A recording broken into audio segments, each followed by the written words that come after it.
Welcome to story board. This is Chakri. Real ఎస్టేట్లో మందగమనం కొనసాగుతోంది. విక్రయాలు ఎక్కడ పుంజుకున్న సూచనలు కనిపించడం లేదు. మార్కెట్ వర్గాలు ఏమనుకున్నా ఇదే నిజమని స్థిరాస్తి కన్సల్టెన్సీలు తేల్చేస్తున్నాయి.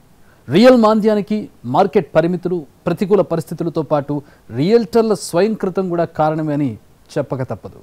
ఇప్పట్లో రియల్ ఎస్టేట్ లేచే పరిస్థితి కనిపించడం లేదు. 3 ఏళ్ళు ఆగితే ఏమైనా ఆశావాహక వాతావరణం వస్తుందేమో అని అందరూ భావిస్తున్నారు. కొన్నాళ్ళుగా రియల్ ఎస్టేట్ మందగమనంలోనే ఉంది. ఇప్పటికీ పరిస్థితి మారలేదని ఆన్ రాక్ నివేదిక తేల్చేసింది. కాకపోతే ఈ సమస్య ఒక్క హైదరాబాద్కే పరిమితం కాలేదు. దేశంలోని ప్రధాన నగరాలన్నింటిలో ఇదే పరిస్థితి ఉంది. అందరూ అనుకుంటున్నట్టుగా అధిక ధరల రియల్ ఎస్టేట్ మాంద్యానికి కారణమని తేలిపోయింది. దేశంలో ఎక్కువ మందికి ఉపాధి కల్పించే రంగాలలో రియల్ ఎస్టేట్ కూడా ఒకటి.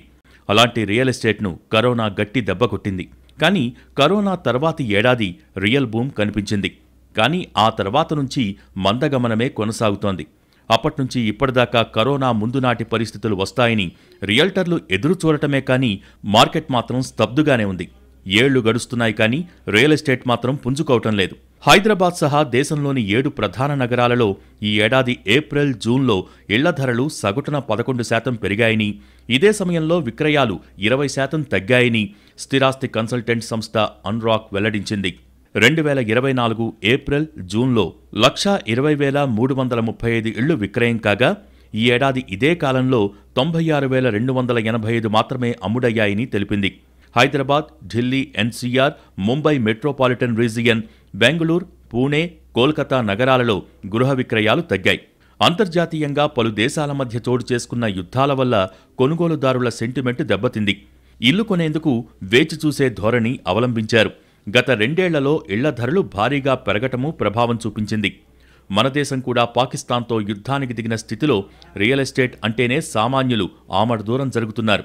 ఇప్పటికీ ప్రపంచవ్యాప్తంగా కొనసాగుతున్న ఆర్థిక అనిశ్చితి, సాఫ్ట్వేర్ రంగంలో లేఆఫ్లు ఇళ్లు కొనే ధైర్యాన్నివ్వటం లేదు. పరిస్థితులు బాగాలేనప్పుడు లిక్విడ్ క్యాష్ చేతిలో ఉంచుకుంటే బెటర్ అనే భావన బలపడుతోంది. అసలు సామాన్యుల కొనుగోలు శక్తి బాగా తగ్గిపోయింది.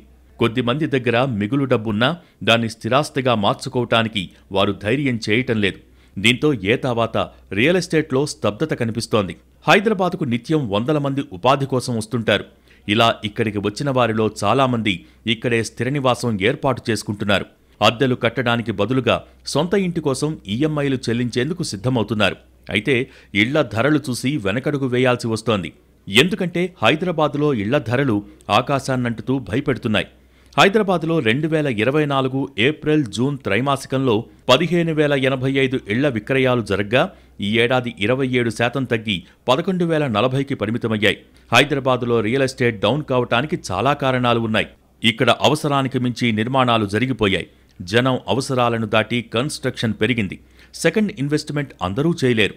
నగరానికి ఇబ్బడి ముబ్బడిగా కొత్త ఉద్యోగాలు రాలేదు. కొత్త కంపెనీలు కూడా రాలేదు.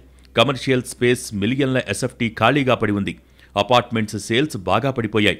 కొత్త కన్స్ట్రక్షన్కి సమాచారం కోసం వచ్చేవాళ్లే లేరు. అలాగని ల్యాండ్ సేల్స్ కూడా స్పీడ్గా ఏమీ లేవు. జనంలో కొనుగోళ్ల సామర్థ్యం తగ్గింది. ఆసక్తి తగ్గింది. సెకండ్ హ్యాండ్ సేల్స్ కూడా అంతంత మాత్రంగానే ఉన్నాయి. చాలా వరకు కమర్షియల్ నిర్మాణాలు నిలిచిపోయాయి. ఆకాశాన్నంటుతున్న ధరల్ని చూసి కొనుగోలుదారులు వెనక్కి తగ్గారు. బిల్డర్స్, ప్రైవేటు పెట్టుబడిదారులకు కూడా సమయానికి సొమ్ము రాక నిర్మాణాలను అర్ధాంతరంగా నిలిపివేశారు. దీంతో రియల్ ఎస్టేట్ రంగం నిస్తేజంగా మారింది. నిధులు సమకూర్చుకోలేకపోవడంతో లక్షల ఇళ్ల నిర్మాణం ఆగిపోయినట్టు గతంలో నివేదికలొచ్చాయి. ఇలా మధ్యలోనే నిలిచిపోయిన ప్రాజెక్టుల విలువ కూడా లక్షల కోట్లలో ఉంటుందని అంచనా. దీంతో ప్రభుత్వ రంగ బ్యాంకులు కూడా తమ రుణాలను నిరర్ధక ఆస్తులుగా ఎక్కడ ప్రకటిస్తారేమోనని భయపడుతున్నాయి. కొత్త ప్రాజెక్టులకు రుణాలిచ్చేందుకు వెనుకంజ వేస్తున్నాయి. గతంలో హైదరాబాద్ రియల్ ఎస్టేట్లో సరఫరా, డిమాండ్ సమతుల్యంగా ఉండేది. ఇటీవలి కాలంలో ప్రీ లాంచులు, బిల్డర్ల మధ్య పోటీతో డిమాండ్ కంటే సరఫరా పెరిగిందనే అభిప్రాయం మార్కెట్లో ఉంది. దీంతో నిర్మాణం పూర్తయి అమ్ముడుపోకుండా ఉన్న ఇళ్ల సంఖ్య గతంలో ఎప్పుడూ లేనంత ఎక్కువగా ఉంది. హైదరాబాద్లో టాప్ 10 రియల్ ఎస్టేట్ కంపెనీల పరిస్థితి పర్లేదన్నట్టుగా ఉంది. కానీ చిన్న, మధ్య తరహా ప్రాజెక్టులన్నీ సంక్షోభంలో పడ్డాయి. అయితే కొత్త ఇళ్ల నిర్మాణం జరుగుతూ ఉందనే మాట నిజం. ఇవన్నీ గతంలో జరిగిన ఒప్పందాల మేరకు కడుతున్న నిర్మాణాలు. కానీ కొందరు బిల్డర్లు మాత్రం అసలు విషయం చెప్పకుండా డిమాండ్ లేకపోతే ఈ స్థాయిలో నిర్మాణాలు ఎందుకు చేపడతాం అని ఎదురు ప్రశ్నలు వేస్తున్నారు. ధరల విషయంలో రాజీ ధోరణి ప్రదర్శిస్తూ వ్యాపార చక్రం సజావుగా తిరిగేలా చూసుకోవటం ఏ రంగానికైనా కీలకం. రేట్లు ఒక్కసారి తగ్గించాల్సి ఉంటుంది, ఒక్కోసారి పెంచాల్సి ఉంటుంది. కానీ ఏ సందర్భంలో అయినా సగటు వ్యాపార పరిమాణంలో తేడా రాకుండా చూసుకోవటమే తెలివైన వ్యాపారుల లక్షణం. ప్రస్తుతం రియల్ ఎస్టేట్లో ఈ కోణమే మిస్ అవుతోంది. వ్యాపారం కంటే రేట్లే ముఖ్యమనే ఆలోచన ఎప్పుడైతే మొగ్గతొడిగిందో అప్పట్నుంచే రియల్ ఎస్టేట్ తడబడుతోంది. కనీసం ఇప్పటికైనా ఆ ఆలోచన నుంచి బయటపడాలని రియల్టర్లు అనుకోవటం లేదు. అందరూ ఒకే మాటపై ఉండి అధిక రేట్లకే కట్టుబడితే కొన్నాళ్లు లేటైనా కొనకేం చేస్తారనే ధీమా కనిపిస్తోంది. కానీ అది ఎప్పటికీ జరిగే పని కాదని గత అనుభవాలు చెబుతున్నా రియల్టర్లు మాత్రం నేల విడిచి సాము చేస్తూనే ఉన్నారు. హైదరాబాద్ రియల్ ఎస్టేట్ ఐటీ మీద అతిగా ఆధారపడుతోంది. మార్కెట్ అంచనాల్లోనూ కేవలం ఐటీ ఉద్యోగుల్ని మాత్రమే పరిగణనలోకి తీసుకుంటున్న ధోరణి ఉంది. ఇక్కడ చాలా రకాల పరిశ్రమలు ఉన్నాయి, లక్షల సంఖ్యలో ఉద్యోగులు ఉన్నారు. అన్ని రంగాల ఉద్యోగుల ఆదాయాలు బేరీజు వేసుకుని ప్లాన్ చేస్తే ఖచ్చితంగా వర్కౌట్ అవుతుంది. కానీ బిల్డర్లు ఆ పని చేయకపోవటమే ప్రస్తుత సంక్షోభానికి కారణం. ప్రస్తుతం ఐటీలో ఏఐ ప్రభావం గట్టిగా ఉంది. దిగ్గజ కంపెనీలు కూడా లే ఆఫ్లు కొనసాగిస్తున్నాయి. దేశీయ ఐటీ కంపెనీల్లో అనుకున్నంత హైకులు కూడా ఇవ్వలేదనే వాదన ఉంది. ఐటీ ఉద్యోగుల పరిస్థితి పైకి చెప్పుకునేంత గొప్పగా లేదు. ఈ వాస్తవాల్ని గ్రహించని బిల్డర్స్ ఇప్పుడు బోల్తా పడుతున్నారు. ఏ బిజినెస్కైనా డిమాండ్ సప్లై సూత్రం వర్తిస్తుంది. డిమాండ్ ఎక్కువగా ఉంటే రేటు పెరుగుతుంది, సప్లై ఎక్కువగా ఉంటే రేటు తగ్గుతుంది. ఇది అందరికీ తెలిసిన simple business trick. Hyderabad real estate మార్కెట్కు కూడా ఇదే సూత్రం అన్వయించవచ్చు. మొన్నటి వరకు హైదరాబాద్లో డిమాండ్కు అనుగుణంగా ఇళ్ల నిర్మాణం జరిగింది. ఎప్పటికప్పుడు మార్కెట్లో డిమాండ్ అంచనా వేసి అందుకు తగ్గట్టుగా ప్రభుత్వ అనుమతులు తీసుకుని ఇళ్లు నిర్మించేవాళ్లు బిల్డర్లు.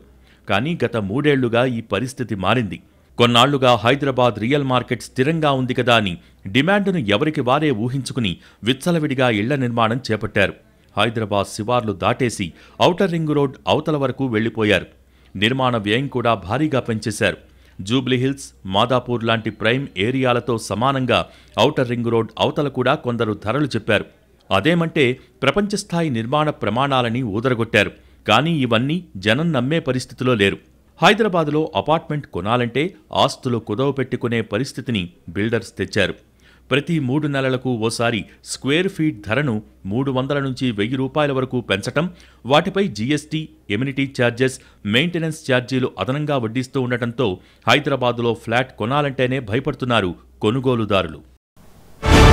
హైదరాబాద్లో రియల్ ఎస్టేట్ మందగమనానికి బిల్డర్ల స్వయంకృతమే ఎక్కువ కారణమనే వాదన గట్టిగా వినిపిస్తోంది. డిమాండ్తో సంబంధం లేకుండా ఇళ్లు కట్టడం, సామాన్యుడికి అందుబాటు ధరలు లేకపోవడం కొంప ముంచుతుంది. కొనుగోలుదారుల అవసరాలు, వారి పరిస్థితులను అర్థం చేసుకోకుండా ఇలా చేసిన నిర్మాణాలే మాంద్యానికి దారితీశాయి. గ్రేటర్ హైదరాబాద్లో అపార్ట్మెంట్ల అమ్మకాలు నత్తనడకన సాగుతున్నాయి. డిమాండ్ అండ్ సప్లై సూత్రాన్ని మర్చిన బిల్డర్స్, డెవలపర్స్, వెంచర్ల ఓనర్ల అత్యాశ దెబ్బకు హైదరాబాద్ చుట్టూ లక్షల అపార్ట్మెంట్లు ఇప్పుడు అమ్ముడుపోక ఖాళీగా పడున్నాయి. కొనుగోలుదారుల ప్రయారిటీలను పట్టించుకోకుండా తాము కట్టిందే స్వర్గమన్న ఆలోచనలతో నిర్మించిన అపార్ట్మెంట్లు ఇప్పుడు అమ్ముడుపోకపోవడంతో హైదరాబాదులో రియల్టర్లు ఇప్పుడు దిక్కుతోచని స్థితిలో పడ్డారు. దశాబ్ద కాలంగా ఎన్నడూ లేని విధంగా ఐటీ బూమ్ వల్లో, పరిశ్రమల ఏర్పాటుతో పాటు అనేక కారణాల వల్లో అంతర్జాతీయ స్థాయి కంపెనీల పెట్టుబడులకు హైదరాబాద్ కేంద్రంగా మారింది. ఈ పాజిటివ్ అంశాలను రియల్ ఎస్టేట్ బిజినెస్ వ్యాపారస్తులు తమ రియాలిటీకి అనుకూలంగా మలుచుకుని ఎన్నడూ లేనంతగా అపార్ట్మెంట్లు, ఇండివిడ్యువల్ హౌసుల నిర్మాణాలను పెంచేశారు. అయితే మార్కెట్ ఎప్పుడూ ఒకేలా ఉండదన్న వ్యాపార సూత్రాన్ని పాటించటంలో గ్రేటర్ రియల్టర్లు విఫలమయ్యారు. దేశవ్యాప్తంగా కరోనా దెబ్బకు అనేక రంగాల పరిస్థితి తారుమారైందన్నది ఓపెన్ సీక్రెట్. అయితే హైదరాబాద్లోని రియల్టర్లంతా కరోనా సమయంలో కూడా అపార్ట్మెంట్ల అమ్మకాలు దుమ్ము దులిపాయన్న ఓవర్ పబ్లిసిటీతో గ్రేటర్లో కృత్రిమ వ్యాపారాన్ని సృష్టించారు. ఇప్పుడు అదే రియల్టర్ల పాలిట శాపంగా మారిందని ట్రేడ్ వర్గాలు చెబుతున్నాయి. దీంతో middle class, above middle class ఫ్యామిలీల సొంత ఇంటి కలను నెరవేర్చుకోవటానికి బిల్డర్ల ఉచ్చులో పడకుండా జాగ్రత్త పడుతున్నారు. ఎక్కడైనా ఓ ప్రాజెక్టును ప్రారంభించాలి అంటే దాని లాభారిష్టాలు ఏంటన్న లెక్కలు వేయటం కామన్. కానీ హైదరాబాద్ రియల్ ఎస్టేట్ బిజినెస్ వ్యాపారులు మాత్రం ఈ అంచనాలు వేసి ప్రాజెక్టులు పూర్తి చేయటంలో మాత్రం అట్టర్ ఫ్లాప్ అయ్యారని చెప్పొచ్చు. కేవలం స్థలం దొరికితే చాలు అన్నట్టుగా కొత్త ప్రాజెక్టుల్ని ఆరంభించి భూమి పూజలు చేసి పిల్లర్లు లేపి అడ్వాన్సులు తీసుకోవటంతో సరిపెట్టారు కొంతమంది. మరికొంతమంది మాత్రం ప్రీ లాంచ్ ఆఫర్స్తో బయ్యర్స్ను ఆకర్షించి సగానికి పైగా నిర్మాణాలు జరిపారు. ఇక బడా రియాలిటీ బాసులైతే చెప్పినవన్నీ పూర్తి చేసినా కానీ మార్కెటింగ్ చేసుకోవటంలో వెనకబడ్డారు. హైదరాబాదులో మునుపెన్నడూ లేని విధంగా భారీ టవర్ల నిర్మాణం జరుగుతోంది. ఇప్పుడు ఎక్కడ చూసినా కనీసం 42 అంతస్తులు నిర్మిస్తున్నారు. ఇంత భారీగా కడుతున్న టవర్స్లో చాలా ఫ్లాట్లు అమ్ముడుపోవటం లేదనే విషయం వాస్తవం. ఈ విషయాన్ని బిల్డర్స్ అనధికారిక సంభాషణల్లో అంగీకరిస్తున్నా పైకి చెప్పడానికి ముందుకు రావటం లేదు. ప్రజల జీవన ప్రమాణాలకు అనుగుణంగా పెరగాల్సిన రేట్లను ఇష్టారాజ్యంగా పెంచటం కారణంగా మధ్యతరగతి సొంత ఇల్లు కలగానే మిగిలిపోతోంది. సంపన్నులు కూడా గతంలో మాదిరిగా సెకండ్ ఇన్వెస్ట్మెంట్కు ముందుకు రావటం లేదు. కరోనా తర్వాత అందరిలోనూ జాగ్రత్త పెరిగింది. 4 డబ్బులు చేతిలో ఉంటే నయం కదా, ఎన్ని ఆస్తులు ఉన్నా అవసరానికి అమ్ముడుపోతాయా అనే ఆలోచనా ధోరణి మొదలైంది. దీంతో రియల్ మార్కెట్లోకి గతంలో మాదిరిగా డబ్బులు డంప్ చేసే పరిస్థితి లేదు. హైదరాబాద్ రియల్ మార్కెట్ ఇప్పటికే సంతృప్త స్థాయి దాటేసిందనే వాదన కూడా లేకపోలేదు. హైదరాబాదులో ఇళ్ల కోసం డిమాండ్ పెరిగే స్థాయిలో కొత్త కంపెనీలు, ఉద్యోగాలు రాని మాట వాస్తవం. అలాంటప్పుడు కొత్త ఇళ్లు ఎవరు కొంటారనేది $1 మిలియన్ ప్రశ్న. ఉద్యోగాలు పెరగకుండా వ్యాపారాలు కూడా విస్తరించే అవకాశం లేదు. అన్ని రకాలుగా డిమాండ్ తగ్గుతుంటే మార్కెట్ ఎలా పుంజుకుంటుంది అనేది ఎవరికీ అర్థం కావటం లేదు. హైదరాబాదులో దేశంలోని అన్ని ప్రధాన నగరాల కంటే ఇళ్ల ధరలు తక్కువని స్థిరాస్తి సంఘాల ప్రతినిధులు ఇదివరకు తరచూ చెబుతుండేవారు. మనది అందుబాటు ధరల మార్కెట్ అని బిల్డర్లు గర్వంగా చెప్పేవారు. కొన్నాళ్లుగా సిటీలో పరిస్థితులు చూస్తుంటే అందుబాటు ధరల్లో ఇళ్లు అనే ట్యాగ్ లైన్కు హైదరాబాద్ క్రమంగా దూరమవుతోందా అనే సందేహాలు వ్యక్తమవుతున్నాయి. వినియోగదారుల్లో కొన్ని వర్గాలు చాలా కాలంగా ఇదే భావన వ్యక్తం చేయగా తాజాగా నిర్మాణ సంఘాలు సైతం ఇదే అభిప్రాయంతో ఉంటున్నాయి. మొదట్నుంచి స్థిరాస్తి కొనుగోళ్లు మన సంప్రదాయంలో భాగం.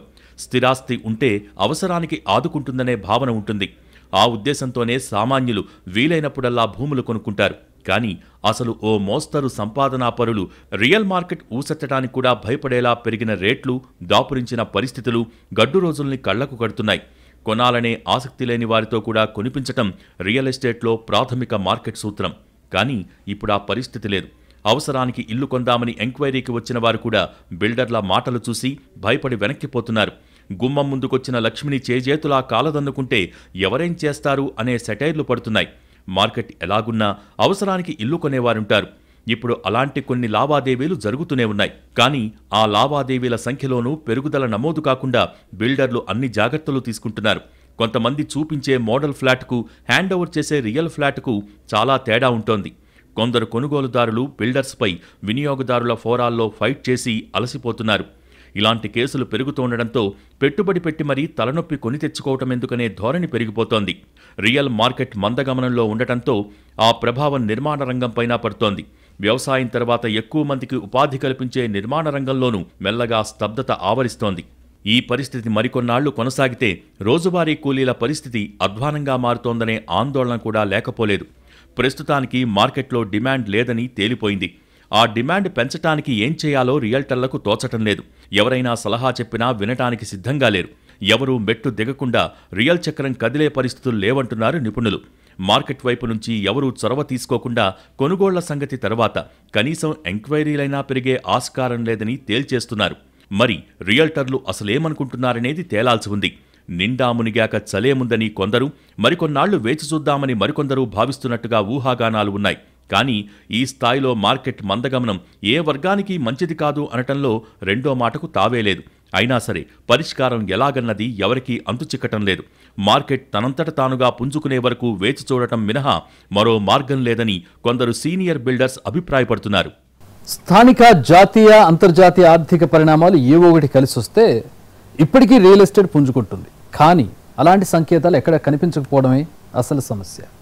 స్థానిక, జాతీయ, అంతర్జాతీయ ఆర్థిక పరిణామాలు ఏ ఒక్కటి కలిసొచ్చినా ఇప్పటికీ రియల్ ఎస్టేట్ పుంజుకుంటుంది.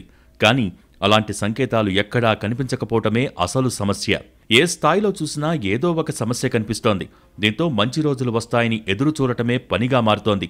బయట పరిస్థితులు ఎలా ఉన్నా కనీసం అంతర్గతంగా రియల్ ఎస్టేట్ పరిస్థితులు చక్కబడ్డా కొంత డిమాండ్ వస్తుంది. ఇది పరిశ్రమ చేతుల్లో పని. అయినా సరే రియల్టర్లు ఎందుకో ఆ దిశగాను ప్రయత్నాలు చేయటం లేదు. ఏ ప్రయత్నమూ చేయకుండా గాల్లో దీపం పెట్టి దేవుడా అంటే ఫలితం ఉంటుందా అనేది తేలాల్సిన విషయం. రియల్ ఎస్టేట్ మందగమనంలో ఉన్న బిల్డర్ల లీలలు చూసి అందరికీ కళ్ళు బైర్లు కమ్ముతున్నాయి. అసలు డిమాండ్ ఎక్కడ తగ్గిందని ఒకరు ప్రశ్నిస్తారు. మిగతా వారి సంగతేమో మా వ్యాపారం బాగానే ఉందని అంటారు మరొకరు. నిజంగా పరిస్థితి బాగాలేదని ఒప్పుకునే వారి సంఖ్యను వేళ్ల మీద లెక్కపెట్టొచ్చు. ఆ బాపతు రియల్టర్లు కూడా అంతర్గత సమావేశాల్లో తప్ప బహిరంగంగా నోరు విప్పరు. సమస్యను ధైర్యంగా చెప్పే ప్రయత్నం కూడా చేయకుండా ఇక పరిష్కారం ఎలా దొరుకుతుందో ఎవ్వరికీ అర్థం కావటం లేదు. మొదట రియల్ మార్కెట్లో అంతర్గతంగా ఉన్న సమస్యలు పరిష్కరించుకోవాలి. ఆ తర్వాత బయట పరిస్థితులు చక్కబడటం గురించి ఆలోచించవచ్చు. అధిక రేట్లు తగ్గించడానికి ఉన్న సమస్య ఏంటో రియల్టర్లే చెప్పాలి. అనవసరంగా వడ్డీలు కట్టుకుంటూ ఎన్నాళ్లు ఆర్థిక భారం మోస్తారనేది చూడాల్సిన అంశం. ఏదో రకంగా కష్టాలను తీర్చుకునే వెసులుబాటు ఉన్నప్పుడే కళ్ళు తెరవాలి. అప్పుడే పరిస్థితులు చక్కబడతాయి. లేకపోతే మాత్రం సేమ్ సీన్ కంటిన్యూ అవుతుంది అనటంలో సందేహం లేదు. ఓ ప్రాజెక్టు మీద కొంత పెట్టుబడి పెట్టాక దాన్ని రాబట్టుకోవటానికి కేవలం ప్లాన్ ఏ ఉంటే సరిపోదు, ప్లాన్ బి కూడా ఉండాల్సిందే.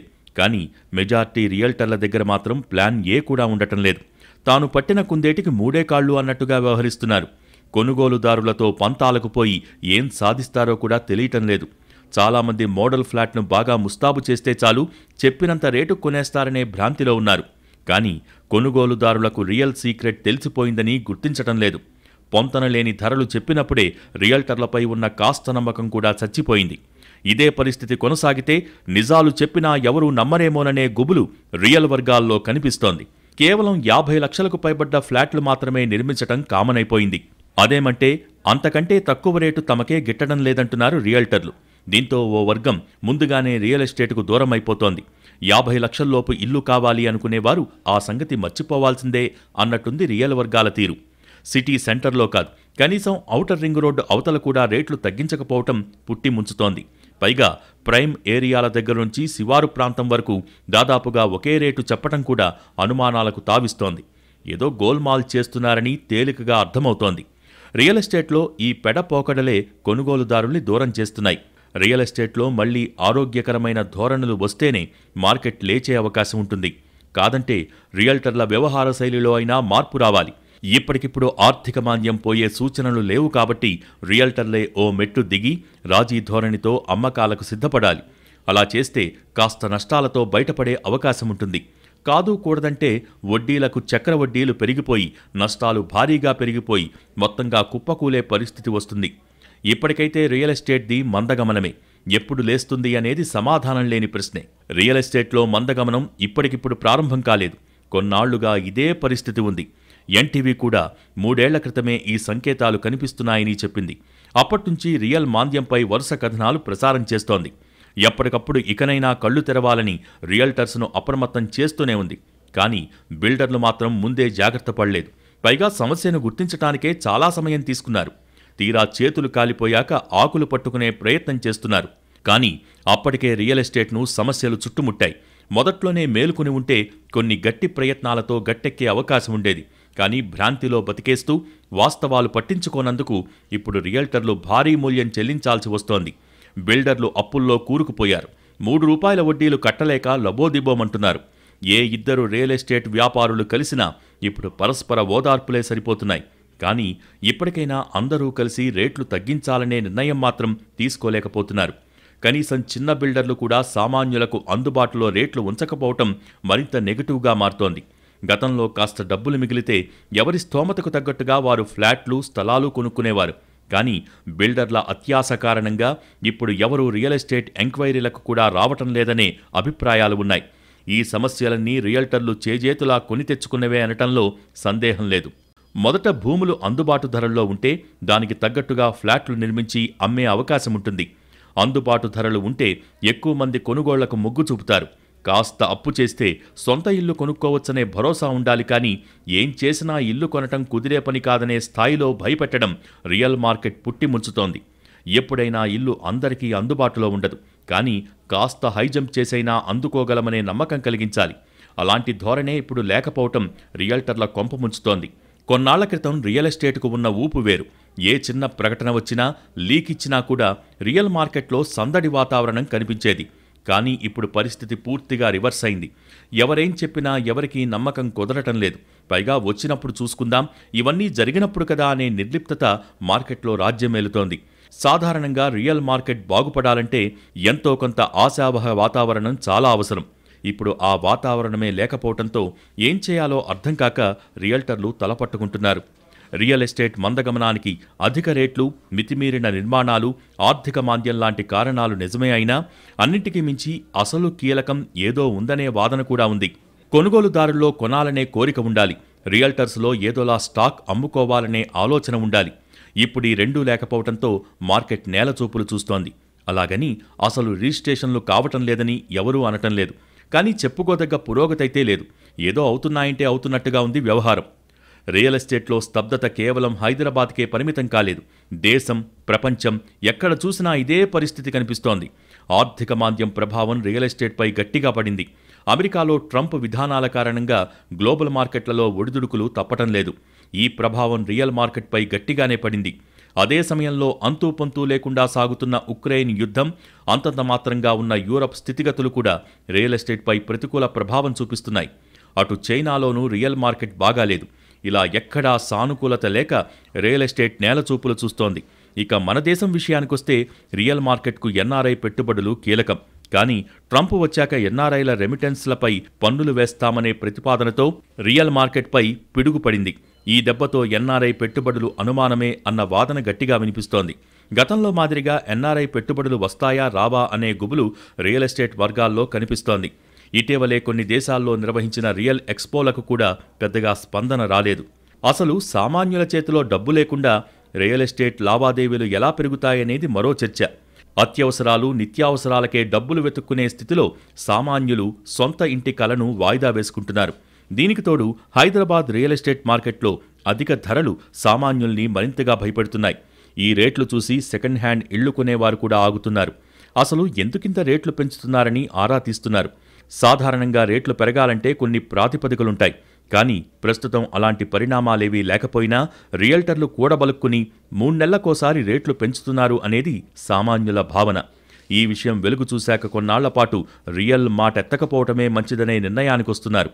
కనీసం ధరలు తగ్గించటానికి కూడా బిల్డర్లు ముందుకు రాకపోవటం మార్కెట్కు మరింత మైనస్గా మారుతోంది.